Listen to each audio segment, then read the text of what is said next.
Nabi Muhammad pernah sholat nih, jadi imam di masjid. Tiba-tiba cucunya Hasan dan Husain menaiki punggung Rasul, lagi sujud. Sahabat lagi sujud juga, karena ikut makmum kepada Nabi. Nabi Muhammad gak bangkit-bangkit, ditunggu sama sahabat, gak ngangkat-ngangkat juga. Akhirnya setelah beberapa lama baru Rasulullah mengangkat kepalanya, lalu Rasulullah SAW salam. Rasulullah SAW seperti biasa melihat para sahabat dan mengatakan, saya kira kalian bertanya-tanya kenapa saya mengangkat kepala saya lama. Dan Rasulullah kata sahabat, iya ya Rasulullah, apa yang kalian kira? Kata mereka, saya mengira engkau sedang mendapatkan wahyu dari Allah. Sebagian lagi mengatakan, ya Rasulullah, saya berlindung kepada Allah. Kenapa kata Rasulullah? Saya mengira engkau sudah meninggal ya, sehingga ngangkat-ngangkat kepala lagi. Kata Rasulullah, enggak. Kenapa ya Rasulullah? Tadi Husain dan Hasan menunggangi saya kata Rasulullah SAW, dan saya tidak mau mengangkat kepala saya sebelum mereka puas. Sallallahu alaihi wasallam. Ihdinas salata 'alal habib wa salatuhu nurun wa tib anfasu jannatin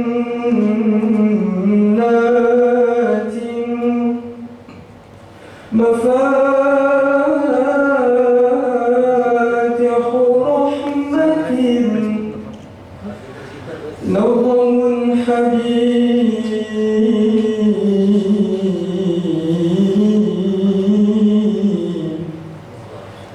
تسري فتبعث بالندى والريح الروح الجديد وتطوف بالرضوان تنشره على كل القلوب إن الصلاة على رسول الله شمس لا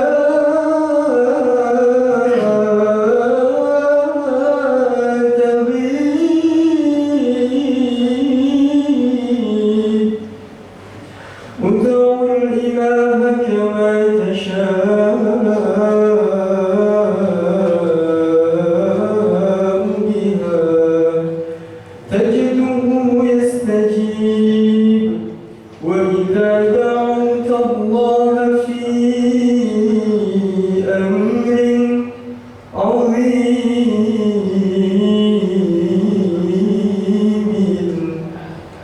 فابدأ دعاءك واختتمه بالصلاة على الحبيب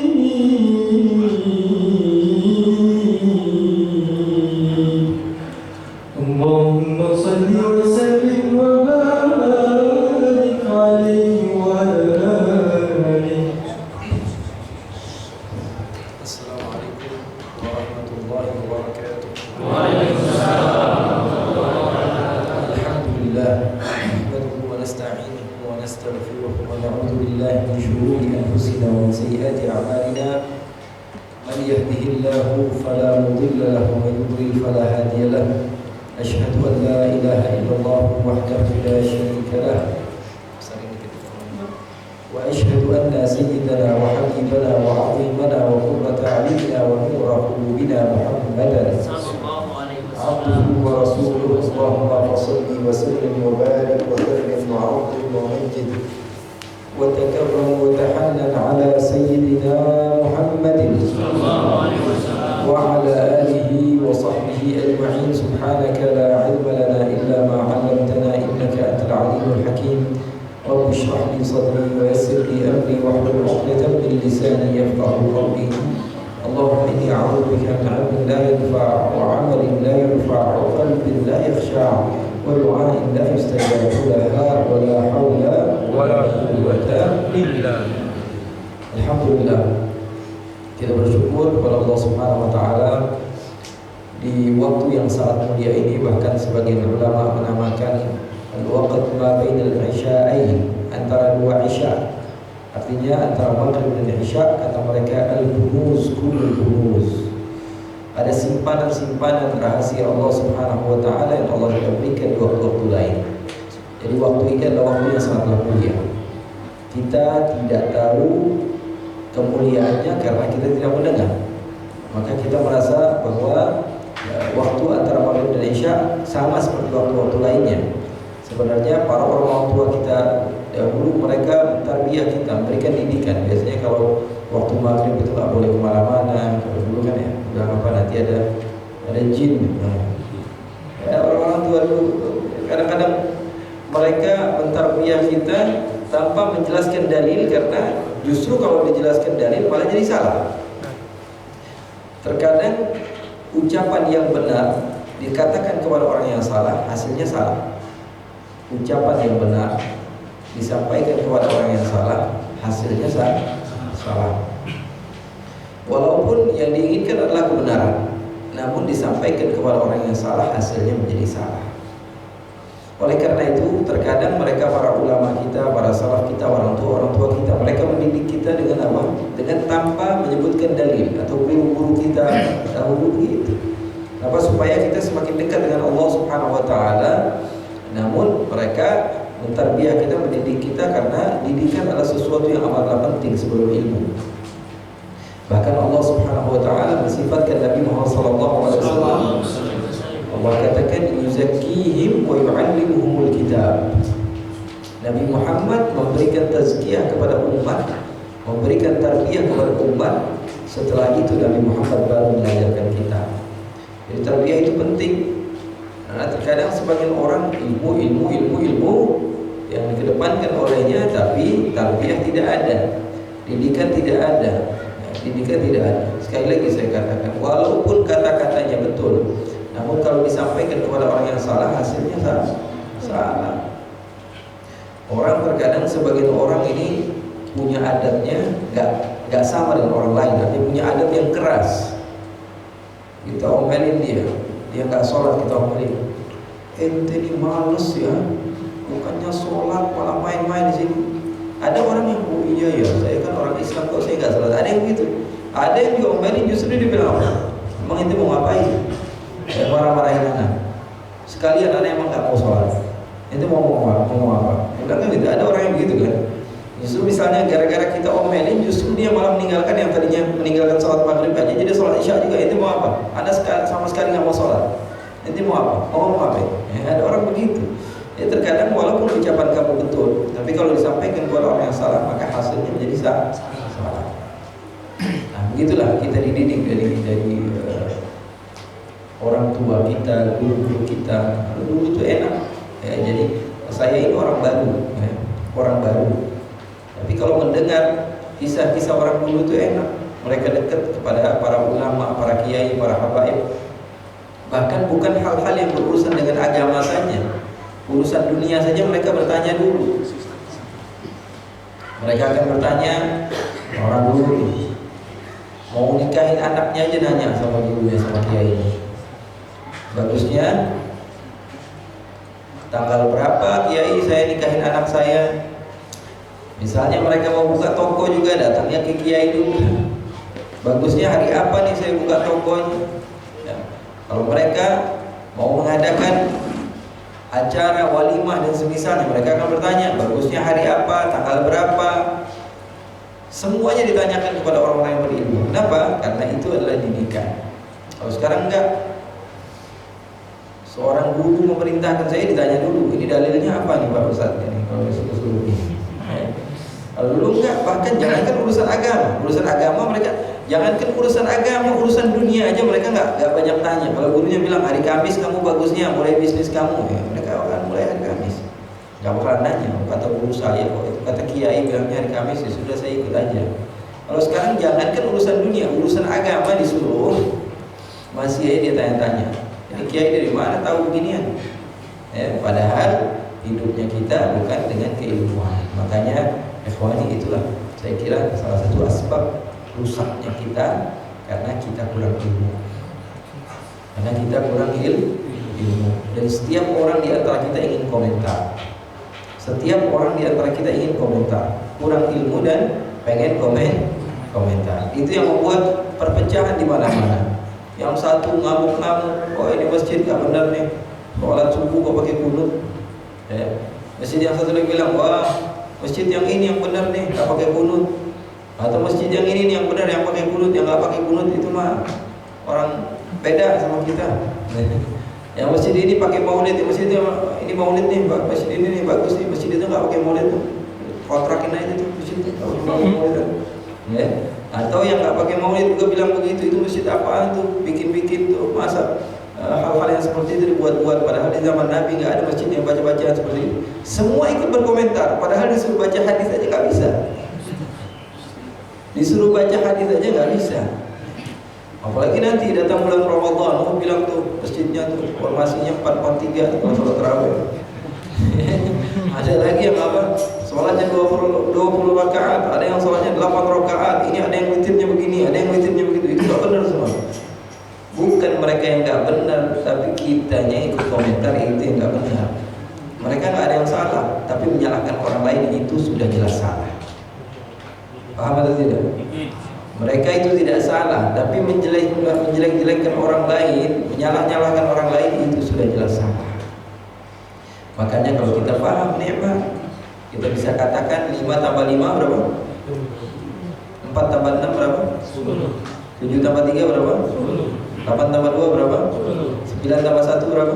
Mana yang paling benar? Semua benar. Kita tidak katakan yang ini paling benar nih, 5 tambah 5 paling benar dibanding 4 tambah 6. Gelo, kalau kata orang Sunda. Sama saja, nggak ada beda. Kebenaran itu bisa milik bersama. Andai kita bersatu, caranya saya berhitung 5 tambah 5, caranya kamu berhitung 4 tambah 6, kita bisa akur bareng-bareng. Nikmat sekali. Orang Islam itu nikmat. Sama orang non-Muslim, sama orang yang kafir, dia bilang, wah kami ini harus akrab, harus dekat, harus mendekati mereka supaya mereka tertarik kepada Islam. Ente lupa, orang Islam ente tidak hormati. Gara-gara beda organisasi aja ente musuhin. Gara-gara beda komunitas aja kamu musuhin. Kamu orang nggak, oh baik, kenapa kok kamu baik? Biar supaya orang ini tertarik kepada Islam. Orang udah masuk Islam tuh, itu harus lebih kamu perhatikan. Harusnya lebih bersatu. Karena ini levelnya sudah sama kita, sama-sama Islam, sama-sama Muslim. Nah ini yang dicontohkan dari Rasulullah SAW. Makanya kita banyak sekali kemunduran karena kita tidak mencontoh Nabi Muhammad. Nah, saya bangga bahagia ketika ada kajian-kajian tentang sirah nabawiyah, tentang sejarah Rasulullah SAW. Karena musibah yang datang kepada kita, kalau menurut Al-Quran, karena Nabi Muhammad tidak bersama kita.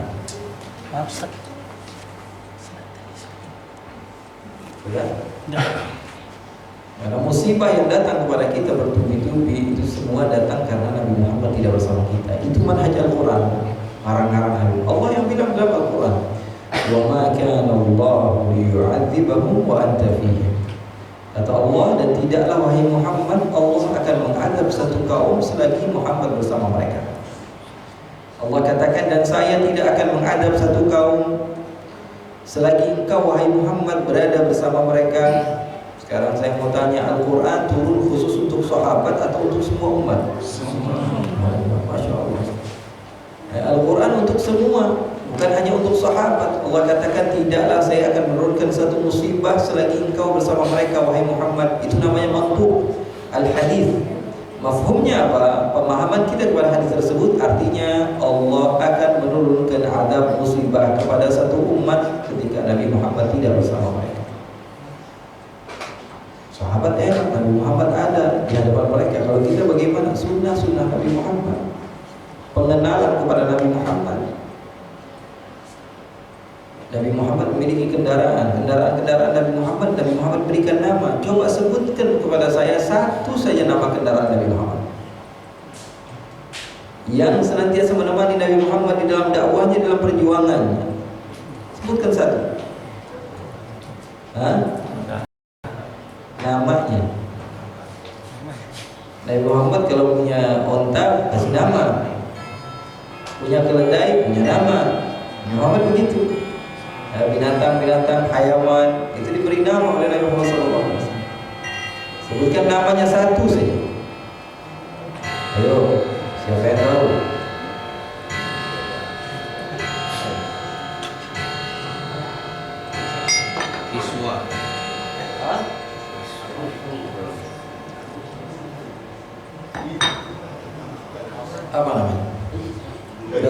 dulu.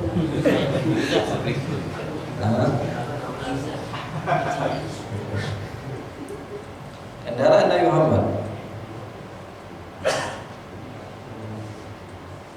Al-Qaswa.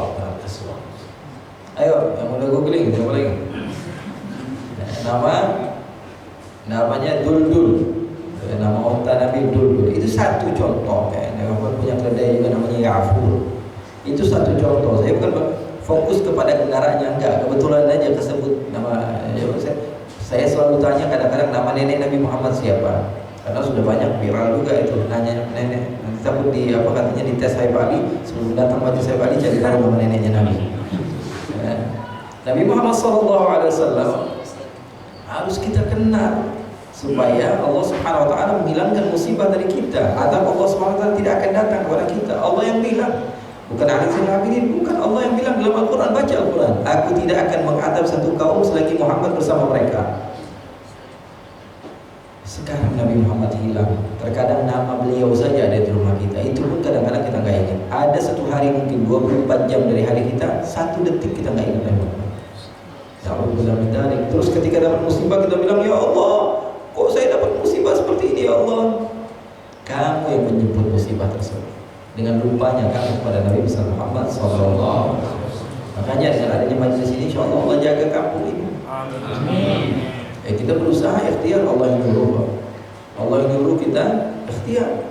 Allah perintahkan kita untuk mencari, menggali, mengetahui tentang Nabi Muhammad SAW sehingga Allah tidak menurunkan musibah. Artinya apa? Perkumpulan kita ini insya Allah menjadi asbab ditariknya musibah dari tempat. Saya percaya, saya yakin karena ini Al-Quran. Saya yakin kepada Al-Quran.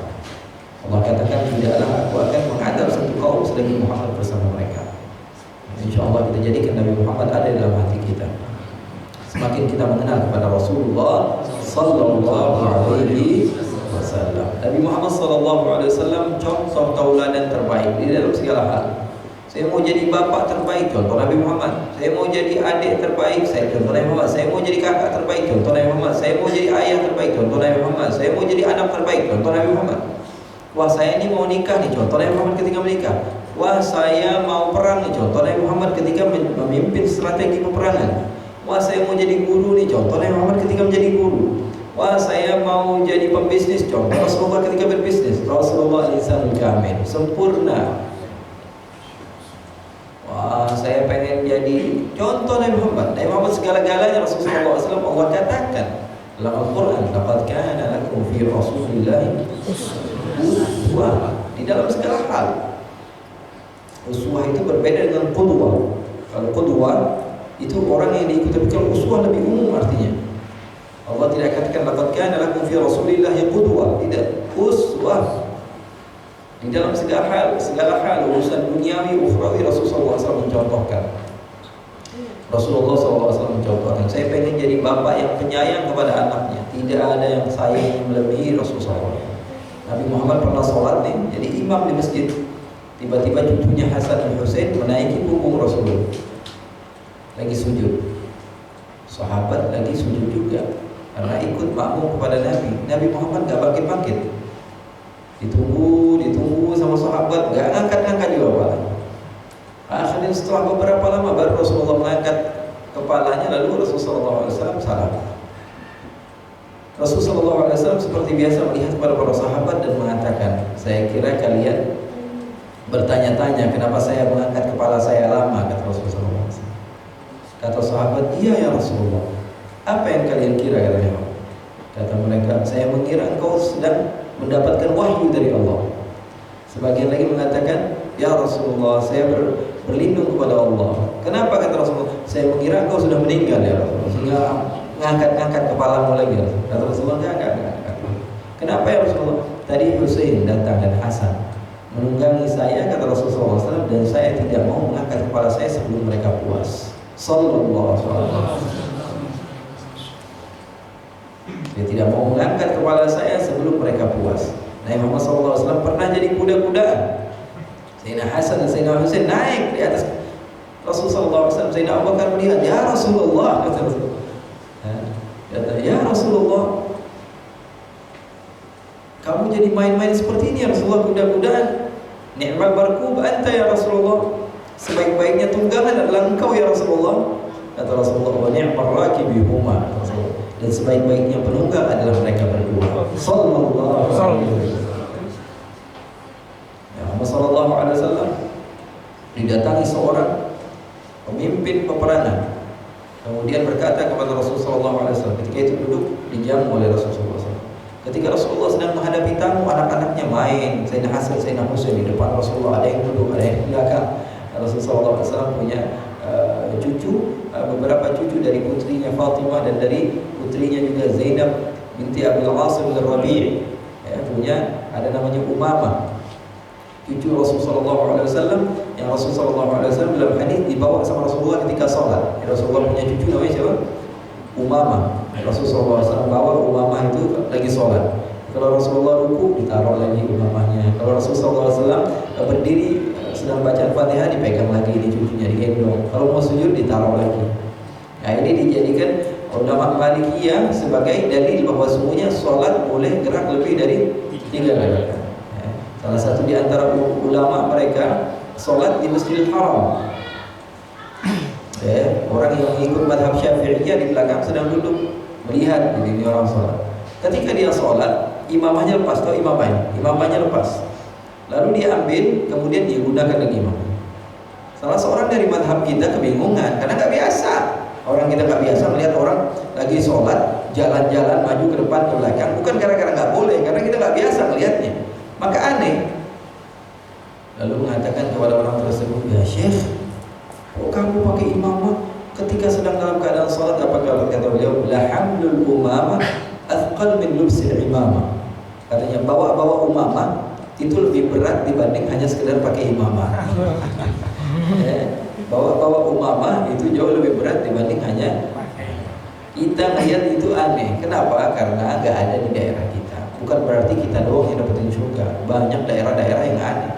Jadi kalau kita datang di beberapa tempat, contohnya bayangkan, antum masuk ke satu tempat, madhabnya Abu Hanifah. Contoh di Turki, satu daerah namanya Konya, saya pernah masuk. Masjidnya tua sekali. Kalau masjid tua itu biasanya kalau kita bersuara bergema, betul tidak? Nah kebetulan bayangkan ketika itu antum masuk, antum berada di posisi tengah, makmum penuh dalam masjid yang besar, suara menggema. Imam sholat menjadi imam, sementara antum masbuk berada di tengah. Maju ada beberapa shaf, di belakang beberapa shaf. Tiba-tiba imamnya sholat, Allahu Akbar, Alhamdulillahirabbil alamin. Nggak pakai Fatihah, nggak pakai Bismillah. Ya. Kalau kita udah biasa, kenapa? Karena ada yang bolak-balik ke Mekah udah biasa nggak pakai Bismillah. Ya. Alhamdulillahirabbil alamin, arrahmanir rahim, sampai ghairil maghdubi alaihim waladdallin. Bayangin, kalian satu-satunya yang teriak amin di sholat, yang lain nggak ada yang bilang amin. Kira-kira malu kan? Sama sekali nggak ada yang bilang amin kecuali antum. Kira-kira di tengah-tengah, amin, mau maju nggak bisa, mundur nggak bisa. Semua orang diam ngeliatin kita. Karena bagi mereka aminnya hanya dalam hati. Ghairil maghdubi alaihim waladdallin. Tidak ada suara sama sekali. Kemudian baca lagi Bismillahirrahmanirrahim. Ya. Sementara kita terbiasa dengan bacaan amin. Oleh karena itu kalau kita nggak paham tentang ilmunya, kita bilang wah ini sesat, semuanya orang satu sini. Satu daerah, satu kecamatan, satu kota nih. Satu benua ini, mereka semuanya salah. Yang benar siapa? Orang Tanah Abang doang yang benar. Ikhwani, agama Islam itu luas. Seperti yang saya katakan tadi, 4 tambah 6 betul, 5 tambah 5 betul, 7 tambah 3 betul. Tapi cara-caranya saja yang beda. Kita bisa ngafe bareng-bareng walaupun menu yang kita pesan beda. Jangan paksa orang lain harus sama dong. Gara-gara kamu suka kopi, kamu suruh orang lain minum kopi juga. Ente mau nongkrong mana harus kopi. Kalau ente mesennya teh, itu pergi dari tempat ini. Jangan, nggak bisa. Kita bisa bareng-bareng satu kafe dengan minuman-minuman yang berbeda. Apa salahnya? Setiap orang memiliki selera yang berbeda-beda. Makanya ini harus kita tanamkan. Nabi Muhammad SAW mengajarkan kepada kita untuk senantiasa apa? mawaddah, bermahabbah, satu sama lain saling cinta. Kalau sama orang yang bukan Islam saja harus diajarkan dengan kepribadian kita seorang muslim yang baik, bagaimana apalagi dengan orang yang Islam. Ini yang saya ingin tekankan. Baik sama orang yang non muslim harus lebih baik dengan orang yang Islam. Orang yang sudah Islam artinya apa? Derajatnya atau kedekatannya lebih dekat kepada kita. Wah, tapi saya mau dakwah sama dia. Dakwahin orang Islam dulu. Dakwahin diri kamu dulu. Jadikan orang ini sudah masuk ke dalam. Ngapain fokus kepada orang yang masih di luar, sudah masuk ke dalam. Yang di dalam dulu udah masuk ke dalam, ayo kita benahi bareng-bareng. Jangan gara-gara apa? Beda organisasi, beda komunitas, beda daerah, kemudian kita berpecah belah. Tidak. Ini yang diajarkan oleh Rasulullah SAW. Rasulullah SAW ketika itu didatangi pemimpin perang, kemudian dia melihat cucu-cucu Nabi lagi main-main sama Rasulullah SAW. Dia bilang, ya Rasulullah, kenapa kata Rasulullah? Saya ini di rumah punya 10 anak. 10 ya Rasulullah. Kamu punya cucu beberapa ya Rasulullah, tapi sepertinya kurang ajar. Lagi ada tamu kok main-main di atas kepala kamu, kemudian main digendong sama kamu, kemudian ada yang lewat. Saya punya 10 ya Rasulullah. Kenapa kata Rasulullah? Anak saya ya Rasulullah, kalau mereka sudah mendengar suara kaki saya mau masuk ke rumah, yang lagi main semuanya diam, langsung masuk ke kamar, semuanya takut pada saya. Istri saya kalau sudah saya mengetuk pintu, seketika mereka merasa bahwa sungguhnya saya merasa bahwa saya ini penuh wibawa di hadapan mereka. Saya hebat ya Rasulullah, saya orang Islam yang sejati. Seperti kata Rasulullah, tidak. Kata Rasulullah, man la yarham la yurham. Orang yang tidak memiliki sifat kasih sayang, dia tidak disayangi oleh Allah. Bukan berarti yang seperti itu baik, tidak. Rasulullah SAW mencontohkan, ada orang yang Rasulullah SAW lakukan dengan tegas, ada orang yang Rasulullah SAW lakukan dengan lembut, karena setiap orang itu beda-beda. Saya sering contohkan, saya punya anak di rumah, saya cubit dua-duanya nakal. Kamu nakal. Yang satu bilang iya abah, saya akan ulangin lagi. Yang satu saya cubit, dia cubit saya lagi. Anak saya punya watak berbeda. Ini mau disamaratakan semua manusia, ya kamu tinggal di planet Mars aja. Ya, gak bisa. Anak kita di rumah wataknya sudah beda. Yang satu dikerasi, yang kedua-duanya kalau kita kerasi, terkadang yang satu nurut, yang satu malah tambah jadi keras. Justru bisa lari dari rumah kita. Ya, jadi Rasulullah SAW mencontohkan. Di dalam sirah Rasulullah SAW terdapat hal tersebut. Rasulullah SAW lembut di saat lembut, Rasulullah SAW tegas di saat tegas. Ini terkadang kita ini terlalu tegas, terkadang kita ini terlalu lembek. Ini boleh nggak? Boleh. Ini boleh. Ini boleh. Semua boleh. Akhirnya agama Allah Subhanahu Wa Taala dihinakan. Salah juga. Lihat orang-orangnya. Tidak semua orang itu berpenyakit sama dan harus diobati dengan obat yang sama. Semua orang itu berbeda-beda. Sayyidina Hasan, Sayyidina Husain, cucu Nabi Muhammad SAW, suatu saat melihat ada orang yang salah berwudu. Lalu Sayyidina Husain ingin menarik dia, dikasih tahu, kamu ini salah. Karena Sayyidina Husain orangnya tegas. Kata Sayyidina Hasan, diam deh, jangan kamu gitu. Terus bagaimana kak? Nanti saya kasih tahu kamu. Dibisikin oleh kakak, kamu wudu di sebelahnya, pura-pura salah wudunya. Akhirnya adanya pura-pura wudunya salah. Dia bilang, salah wudunya, tangannya jangan sampai sini, nggak sah nanti sholat kamu. Sudah bertahun-tahun kamu sholat, tahu-tahunya sholat kamu tidak diterima, bahkan kamu memiliki kewajiban untuk mengqadha sholat kamu. Salah. Yang betul itu seperti ini kakak contohkan. Ini kakek-kakek, aki-aki ngeliatin. Iya ya, sepertinya saya juga salah. Bagaimana nak? Bagaimana? Dicontohkan oleh Sayyidina Hasan. Begini caranya yang benar, wahai adikku. Kemudian akhirnya kakek tua itu mendapatkan pelajaran dari Sayyidina Hasan. Kalau saja ketika itu menggunakan metode yang sedikit keras, maka mungkin ente masih kecil aja sosok ngajarin anak. Kau kencur kan, baru juga lahir kemarin sudah sosok ngajarin saya. Saya ini hidup di zaman Nabi. Saya ini sahabat Nabi, hidup di zaman Nabi, sholat di belakang Nabi, kok diajarin? Bisa jadi jawabannya seperti itu. Tapi mereka ini tahu dakwah itu yang diinginkan bukan ceramahnya yang panjang, bukan dilihat dia sehingga memiliki followers yang banyak, bukan. Mereka ini ceramah menyampaikan sesuatu yang paling terpenting darinya apa? Orang itu paham dan sampai kepada mereka apa yang diinginkan oleh agama itu.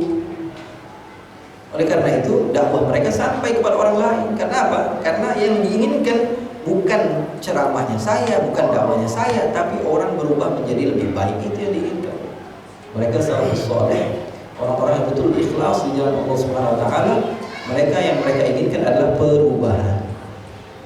Kalau sebagian orang di antara kita enggak, yang penting caranya kita bagus. Sampai-sampai kita ini pengen teman kita jadi orang benar, tahu-taunya sudah benar duluan disuruh balik lagi. Jangan. Yang penting kamu benarnya itu dengan komunitas saya, majelis saya. Kamu wah itu jahat, itu ustadznya itu enggak benar. Ayo keluar lagi dari masjid, keluar dari masjid. Kita ulangin baru lagi. Nanti saya yang ngajak kamu ke jalan yang benar. Saya yang paling benar. Justru kita terima kasih ada hamba Allah Subhanahu wa taala yang mau berubah, kita nggak capek-capek. Kalau kita memiliki beban untuk membasuh atau mencuci 10 baju, kemudian ada teman kita yang datang bilang 5 bajunya saya yang nyuciin lah. Terima kasih apa marah? Terima kasih beban saya kamu bantu. Ini enggak marah nih. Ini hak saya. Ini tanggung jawab saya, biar saya. Akhirnya dimarahin sehingga adanya pembahasan. Rasulullah tidak boleh. Rasulullah SAW contoh dalam segala hal. Menjadi ayah yang terbaik Rasulullah, menjadi murid yang terbaik. Bagaimana Rasulullah SAW ketika berjumpa dengan malaikat Jibril penuh dengan akhlak. Walaupun Nabi Muhammad lebih mulia, Rasulullah SAW menunjukkan akhlak yang baik kepada seorang guru. Nabi Muhammad SAW seorang guru, bagaimana sikap Rasulullah ketika mengajar para sahabat-sahabatnya sehingga Rasulullah menjadi sukses sampai sekarang. Rasulullah SAW bayangkan berapa orang yang masuk Islam. Jadi pahala Rasulullah tidak dihitung sama sekali. Wa'ati wasilah wal fadilah wal syarafa wal darajat al-'aliyah al-rafi'ah wa ba'athul maqam al-mahmud alladhi wa'adta. Rasulullah SAW makhluk yang paling banyak pahalanya. Tidak pun seseorang di antara kita bersaksi bahwa tidak ada Tuhan selain Allah, balik-baliknya pahalanya buat Rasulullah. Wah, pahalanya jariah. Rasulullah paling jariah. Muridnya sukses-sukses. Sayyidina Abu Bakar, Sayyidina Umar, Sayyidina Uthman, Sayyidina Ali. Wah, muridnya orang-orang hebat. Kenapa? Karena Rasulullah SAW memiliki pribadi yang kuat. Contoh Rasulullah SAW ketika melihat salah seorang di antara muridnya tidak datang, Rasulullah cari. Malila al-sabihal wajihan nawil. Ketika Rasulullah tidak melihat seorang sahabat Sa'ad bin Abi Waqqas tidak hadir dalam majlisnya, di mana Sa'ad? Sehingga Rasulullah katakan man yaftaqid yufqad. Orang yang sering cari-cari sahabatnya, ketika dia tidak ada dia akan dicari. Hanya Rasulullah SAW adalah contoh yang terbaik. Rasulullah SAW contoh seorang pemimpin yang menyusun strategi peperangan hanya dengan berapa ratus orang bisa mengalahkan ribuan orang. Contoh Nabi Muhammad SAW. Nabi Muhammad SAW mencontohkan bahwa Rasulullah SAW orang hebat dalam segala hal. Nabi Muhammad SAW mencontohkan juga kepada kita untuk tidak melakukan sesuatu yang kita tidak paham dengan hal tersebut.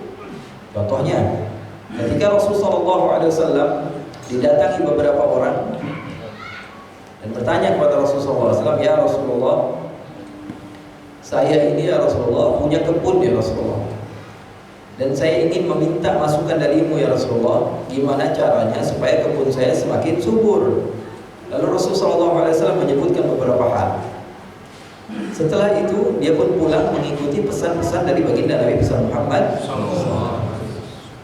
Sesampainya di rumah dia ikuti apa yang dia anjurkan oleh Rasul. Setelah beberapa bulan bukan malah subur, malah hancur semua tanaman-tanaman. Kemudian dia datang kepada Nabi dan berkata, ya Rasulullah, kok ini saya ngikutin saran-saran dari Rasulullah bukan malah tambah benar, malah tambah rusak. Apa kata Rasul? Antum a'lamu bi umuri dunyakum. Kalian lebih paham urusan dunia kalian. Artinya apa? Seakan-akan Rasulullah katakan urusan tanam menanam kok hanya Nabi Muhammad. Bukan Rasulullah tidak paham, tapi Rasulullah mengajarkan kepada kita setiap orang itu memiliki kelebihan. Ayo saling melengkapi kelebihan kita masing-masing. Orang yang dari kecil belajar ilmu agama jadilah ustaz. Orang yang memang sudah sukses dalam ekonominya jadilah seorang pendana di dalam ajaran agama Islam. Orang yang paham kedokteran, ayo dakwah di jalan Allah dengan ilmu kedokteran yang kamu pahami. Orang yang memiliki semangat yang kuat di dalam berjuang, ayo kamu berdakwah dengan perjuangan kamu. Setiap orang di antara kita memiliki kelebihan. Ini enggak ngambil kerjaan orang lain semua. Orang kaya raya, bisnisnya bagus, melihat wah kayaknya jadi ustaz pahalanya besar. Akhirnya apa? Beli gamis di condet, ya. Beli jubah modal 300.000 bisa jadi Habib dia. Ya, bisnisnya dia tinggalkan, yang tadinya dia bantu masjid, yang tadinya dia bantu mushola, yang tadinya dia berjuang di jalan Allah dengan uang yang dia miliki, dia berubah berdakwah dengan ilmu yang tidak ada. Akhirnya dia sesat, umat jadi sesat. Paham atau tidak? Jadi masuklah ke dalam surga dengan pintu yang Allah sudah siapkan untuk kamu. Allah siapkan kamu pintu surga dari dermawannya kamu, masuk pintu surga dari itu. Jangan belok ke sini, jauh lagi jalannya. Harus belajar lagi, harus tekun lagi, harus jadi muda lagi, harus jadi kecil lagi. Enggak. Bismillah, kewajiban-kewajiban yang Allah mewajibkan kepada kamu, pelajari. Sisanya fokus kepada perjuangan yang Allah SWT sudah jadikan kamu memasuki surga dari jalan itu. Jadi jangan berkecil hati. Cara masuk surga itu bukan harus jadi ustadz atau habib atau kiai, enggak. Kalau semuanya jadi kiai, yang dengerin siapa? Ya, kalau semuanya. Jadi kadang-kadang, wah saya nggak punya kelebihan habib. Jadi pendengar. Karena kalau orang yang kalau misalnya hadir majelis alim semuanya ngomong yang dengerin nggak ada, jadinya apa? Nggak jadi dakwah. Ayo, berarti apa? Allah memberikan kesempatan kepada kamu untuk masuk ke surga dengan menjadi orang yang istiqomah hadir di majelis-majelis ilmu. Nah, jadi banyak sekali cara Allah SWT. Itu dicontohkan oleh Rasulullah SAW. Walaupun niatnya baik, Beb, walaupun niatnya baik. Contohnya di kampung kita nggak ada yang buka praktek kedokteran dan nggak ada dokter sama sekali. Akhirnya kita sedih, kita punya modal, kita bilang, wah saya mau buka praktek di kampung saya karena nggak ada sama sekali. Dia bangun satu bangunan, kemudian dia ngobatin orang. Dan dia bacanya, dia belajar dari guru, dari handphone. Kalau orang ada sakit begini, ciri-cirinya begini, berarti sakitnya. Kira-kira kita mau nggak berobatnya? Tapi niat orang ini baik, baik. Justru kita malah kalau masuk ke tempat itu justru bukan malah jadi sembuh, malah jadi tambah penyakitan. Jadi intinya akhwati yang dimuliakan oleh Allah Subhanahu wa taala, Rasulullah SAW adalah contoh terbaik. Jadi suami Nabi Muhammad yang paling keren. Rasulullah SAW sampai mengatakan khairukum li ahlikum wa ana khairukum li ahli, kata Rasulullah. Orang yang terbaik di antara kalian adalah orang yang paling baik kepada istrinya, pada keluarganya. Dan saya adalah orang yang paling baik kepada keluarga saya. Sudah ada Isya? Jangan dulu Ustaz. Sallallahu alaihi wasallam wa baraka ala sayyidina Muhammadin wa rzuqna kamal mutaba'ati lahu wa nawafil nabi alaihi wasallam. Insyaallah selepas adzan kalau ada yang mau bertanya, kita buka sesi tanya jawab 2 atau 3 pertanyaan. Oke.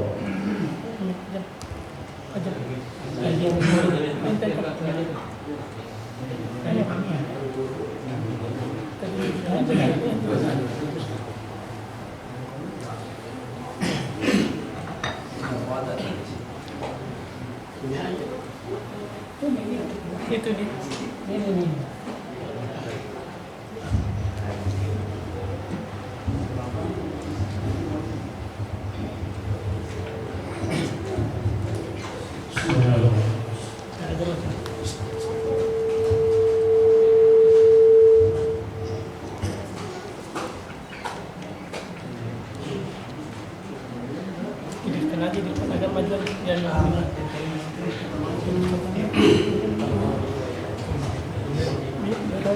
Allahu Akbar, Allahu Akbar. Allahu Akbar, Allahu Akbar.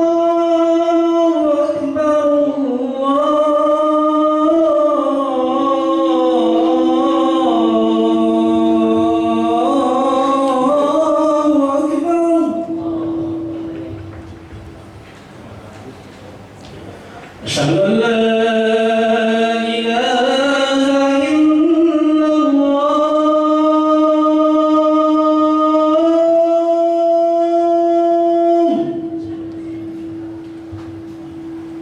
أشهد أن لا إله إلا الله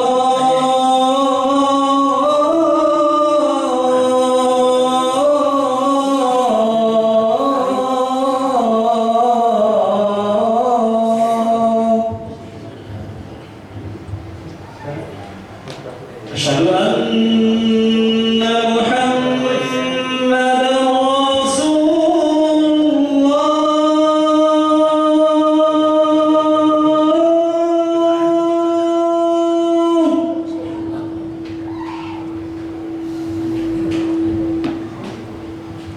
أشهد أن محمدا رسول الله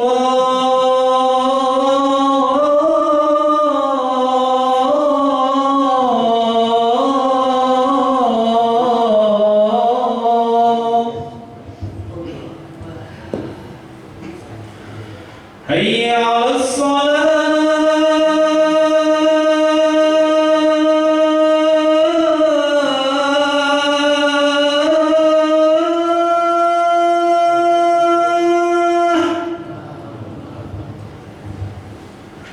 حي على الصلاة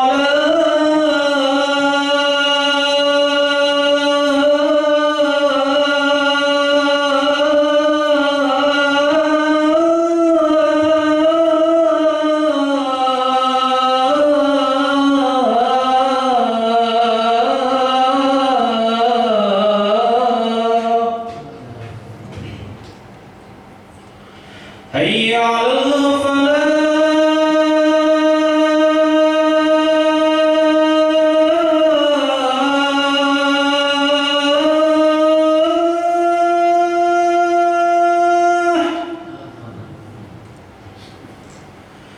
حي على الفلاح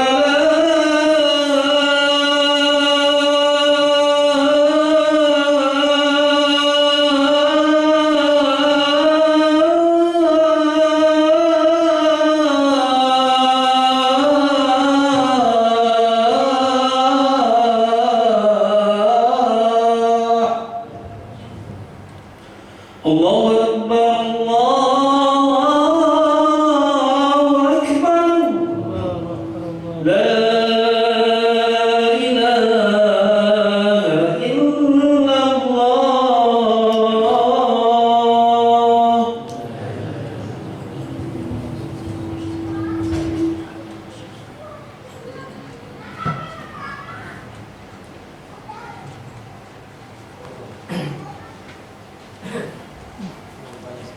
Ada yang mau bertanya?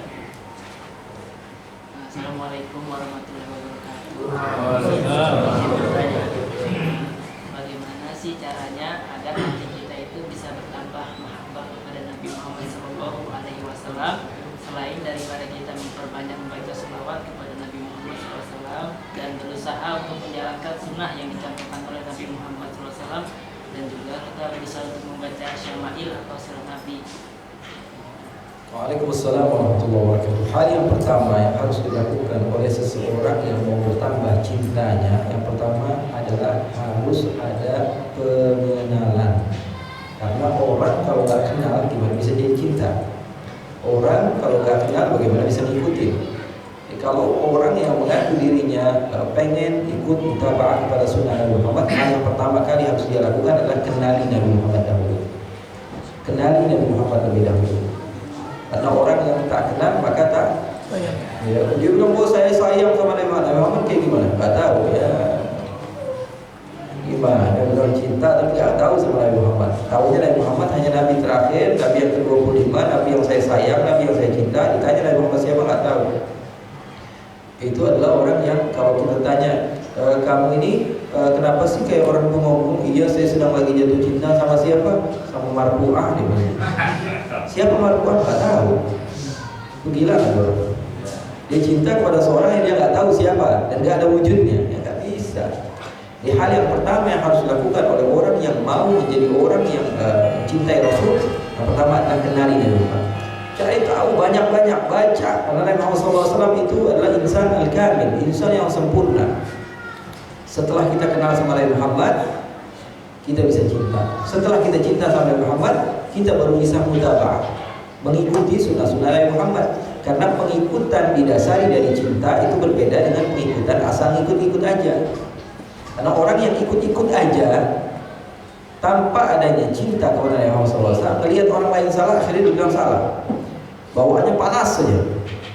Lagi sholat, lagi ibadah, dilihat orang ini orang jahat banget sih, ini orang golim banget, ini orang sesat banget. Lagi ibadah aja dia masih sempat-sempatnya mikirin orang lain. Kenapa? Karena ikut kepada sunnahnya bukan didasari dari cinta. Akhirnya apa? Salah. Yang penting saya yang benar, yang lain pasti salah. Kenapa? Karena ikut kepada sunnahnya setengah-setengah. Ikut kepada sunnahnya setengah-setengah. Ikut kepada sunnah tapi dengan kata-kata yang kotor. Tuh lihat masjid sebelah itu nggak benar itu, masjid sesat itu. Dia lupa yang memerintahkan dia untuk melakukan sholat sunnah 2 rakaat juga memerintahkan dia untuk tidak berkata kotor. Dia lupa. Dia yang memerintahkan, Rasul yang memerintahkan kamu untuk melakukan ibadah sunnah juga. Beliau orang yang sama yang memerintahkan kita untuk tidak menghibah orang lain. Dia lupa. Udah keasikan. Dia kira dia doang sunnah, yang lain gak ada yang sunnah. Kenapa? Karena ngikutin sunnah bukan dari pengenalan, bukan dari kecintaan. Jadi seakan-akan ada tangga pengenalan, tangga cinta. Setelah itu baru ada tangga mutaba'ah, pengikutan. Kalau kita langsung lompat ke tangga yang ketiga, bisa jadi kita keseleo nanti, gara-gara lompatnya kejauhan. Jadi itu selain bersolat kepada Rasulullah SAW, saya inginkan saya kira 3 hal itu adalah hal yang paling utama di dalam cara supaya kita mencapai ridha Allah. Kata Allah, wa la yazalu 'abdi yataqarrabu ilayya bin nawafil hatta uhibbah. Cara untuk mendapat cintanya Allah yaitu dengan mutaba'ah kepada Nabi, dengan pengikutan kepada Nabi. Dan pengikutan tidak akan didapati kecuali dengan kecintaan, dan kecintaan tidak akan didapati kecuali dengan pengenalan. Maka hal yang pertama kali harus kita lakukan adalah mengenal Rasulullah SAW. Assalamualaikum warahmatullahi wabarakatuh. Waalaikumsalam. Saya ingin menanyakan bagaimana cara kita mensikapi orang yang membid'ahkan ibadah kita. Jangan dilawan dengan bid'ah lagi, ya. Misalnya ada orang yang membid'ahkan kamu, katakan orang yang membid'ahkan kita katakan jazakumullahu khairan, terima kasih banyak. Coba salahnya di mana? Kasih tahu saya. Oh, salahnya di situ, ya sudah. Nanti saya panggil guru saya menjelaskan ke saya karena saya nggak tahu. Dan antum juga paling hafalnya hadisnya satu kullu bid'atin dhalalah, itu doang antum. Wa kullu dhalalatin finnar, itu saja satu. Hadis yang lain banyak. Hadis banyak yang dihafalin satu doang, kullu bid'atin dhalalah, kullu dhalalatin finnar. Kemudian man ahdatsa fi amrina hadza ma laysa minhu fa huwa rad. Yang dihafal hadis itu aja. Ya, kita katakan bid'ahnya saya di mana, salahnya saya di mana. Contohnya dalam masalah apa? Misalnya masalah maulid. Kita katakan, kata Habib, ulama kita ini mengatakan bid'ah itu terbagi menjadi 2. Ada bid'ah yang baik, ada bid'ah yang buruk. Itu Imam Syafi'i yang mengatakan bid'ah hasanah sama bid'ah sayyi'ah. Selagi tidak keluar dari Al-Quran dan Sunnah maka boleh-boleh saja. Kalau keluar dari Sunnah dan Al-Quran maka itu yang nggak boleh. Dia bilang nggak bisa dong, kata dia. Setiap bid'ah itu pasti sesat. Karena Nabi Muhammad mengatakan kullu bid'atin dhalalah. Setiap bid'ah itu sesat. Nggak boleh dibagi-bagi menjadi bid'ah yang baik dan bid'ah yang buruk. Kita bilang kamu juga berarti bid'ah. Karena bid'ah dia sesuatu yang baru dan kamu tidak ada di zaman Nabi, berarti kamu itu bid'ah. Oh, beda lagi itu dia bilang. Bid'ah itu ada 2. Ada yang berurusan dengan agama, itu yang kita bahas. Kalau berurusan dengan kehidupan duniawi, ya pasti bakalan ada perubahan. Kendaraan Nabi onta, kendaraan kita mobil. Mau nggak mau urusan duniawi ya pasti ada bid'ahnya. Bid'ah itu ada 2, bid'ah urusan duniawi, ada bid'ah urusan akhirat. Gak bisa kita bilang. Rasulullah bilang kullu bid'atin dhalalah. Semua bid'ah itu sesat. Wah, kalau semua begitu ya nggak bisa. Soalnya ada urusan dunia, ada urusan akhirat. Kita bilang apa? Ente nggak ngebolehin Anda ngebagi bid'ah jadi 2. Ente boleh ngebagi bid'ah. Betul nggak? Kita nggak boleh membagi bid'ah menjadi 2 sementara orang lain. Ayo dong, fahami Al-Quran, fahami Sunnah dengan sebenar-benarnya. Paling nikmat orang yang paham. Semakin sempurna keilmuan seseorang, semakin akan sedikit dia menyalahkan orang lain. Tapi semakin sedikit dia memiliki keilmuan, semua orang lain pasti salah. Semuanya pasti salah. Seperti yang dicontohkan, orang buta ada 4. Ada 4 orang buta. Kemudian dihadirkan gajah. Yang satu disuruh pegang belalai, yang satu disuruh pegang kaki, yang satu disuruh pegang buntut, yang satu disuruh pegang badannya, yang satu orang yang bisa melihat. Kelima-limanya bertanya, karena mereka tidak pernah melihat gajah, ini apa? Dijawab, itu gajah. Yang satu pegang-pegang belalai, oh gajah itu seperti ini. Yang satu pegang kakinya, oh gajah itu seperti ini. Yang satu pegang buntut, oh gajah itu seperti ini. Yang satu pegang badannya, oh gajah itu seperti ini. Setelah kita lupa, kita bilang ini gajah apa bukan? Yang tadinya pegang kaki, suruh pegang belalainya. Ini gajah, oh ini bukan gajah. Demi Allah bukan gajah ini. Demi Allah, demi Rasulullah, ini bukan gajah. Karena gajah menurut pengetahuan saya nggak begini bentuknya. Yang satu marah lagi, enggak gajah ini begini. Semua akhirnya ribut. Yang paham, yang lihat semua bentuk gajah, yang ini benar, yang ini benar, yang ini benar, ini. Semuanya gajah. Hanya saja kurang piknik di dalam membaca. Akhirnya gampang nyalain orang lain. Pertanyaan terakhir, silakan. Bagaimana bentuk pengamalan dalam ayat bekas sayang samamu yang tegas dengan yang dalam ayat itu dalam konteks toleransi? Terus kan kita ada permasalahan Islam sekarang dengan banyak yang berjolimin. Itu sikapnya apa, gimana solusinya? Apa dengan khilafah apa gimana solusinya? Gimana apa? Maju dong.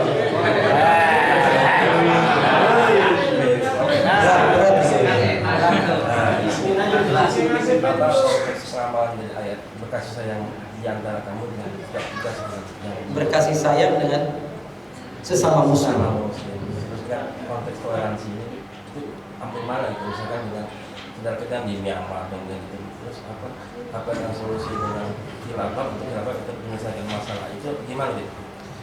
Iya, toleransi adalah ketika kita melihat orang Islam, kita biarkan mereka beribadah dengan cara Islam. Melihat orang yang Muslim, mereka beribadah dengan cara non-Muslim. Kalau mengaduk-adukkan satu sama lain, artinya dia nggak ada toleransi. Dia memaksa kita untuk apa? Memakai pakaian-pakaian mereka ketika mereka itu. Berarti nggak ada toleransi. Ya, artinya bukan kita justru malah bertoleransi, justru kita nggak ada toleransinya dengan agama kita. Ya, jadi ketika kita mengatakan diri kita toleransi, maka kita kedepankan ayat Al-Quran, qul ya ayyuhal kafirun la a'budu ma ta'budun wa la antum a'budu ma a'budu wa la ana a'budu ma a'budtum wa la antum a'budu ma a'budu lakum dinukum waliyadin. Jadi inti dari toleransi adalah ketika kita membiarkan orang lain atau diri kita untuk tidak ikut-ikutan di dalam mencampur aduk antara ajaran agama. Misalnya orang Islam tapi pengen kayak orang yang non-muslim atau orang kafir, pengen biar sama dalam beberapa hal supaya apa? Supaya lebih akrab. Nggak bisa, itu bukan toleransi namanya. Ya. Atau mereka juga begitu, nggak bisa. Kita contohkan, kita buktikan bahwa agama kita adalah agama yang baik dengan akhlak, dengan dakwah, dengan cara-cara yang dilakukan oleh Nabi Muhammad dan salafus saleh. Jadi kalau khilafah juga, khilafah itu artinya apa sih? Kepemimpinan, semuanya.